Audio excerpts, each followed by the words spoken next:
मान तू बात हमर बन जो सजनिया, तोरा घूमे बौरानी हम पूरा दुनिया। बन के सजनिया एबे कहिया अंगना, चले बना लेगे हमारा तू सजना, चले बना लेगे हमारा तू सजना। मान तू बात हमर बन जो सजनिया, तोरा घूमे बौरानी हम पूरा दुनिया। बन के सजनिया एबे कहिया अंगना, चले बना लेगे हमारा तू सजना, चले बना लेगे हमारा तू सजना। आप सुन रहे हैं मैथिली मिक्स म्यूजिक की धमाकेदार प्रस्तुति।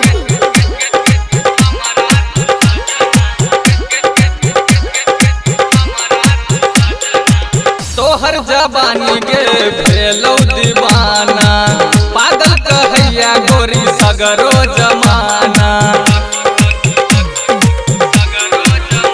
है गई तोहर जवानी के भेलौ दीवाना, पागल कहैया गोरी सगरो जमाना।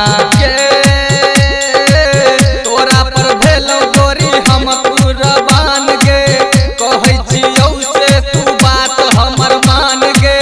हीरा के हार देबो सोना के कंगना, कहिया बने बैगे हमारा तू सजना, चल बना लेगे हमारा तू सजना। आप सुन रहे हैं मैथिली मिक्स म्यूजिक की धमाकेदार प्रस्तुति।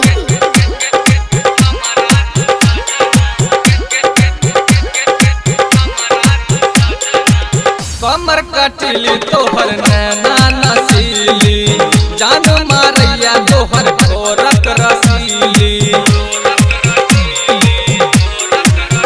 हे गे कमर कटिली तोहर नैना नसीली, जान मारैया तोहर गोर रसीली।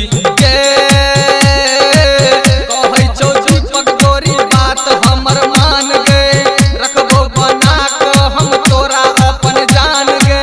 शंकर तिरहुतिया देखौ तोरे सपना, कहिया बने बैगे हमारा तू सजना, चले बना लेगे हमारा तू सजना। मान तू बात हमर बन जो सजनिया, तोरा घूमे बौरानी हम पूरा दुनिया। बन के सजनिया एबे कहिया अंगना, चले बना लेगे हमारा तू सजना, चले बना लेगे हमारा तू सजना।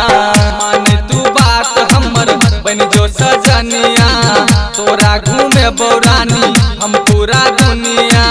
बन के सजनिया एबे कहिया अंगना, चले बना लेगे हमारा तू सजना, चले बना लेगे हमारा तू सजना।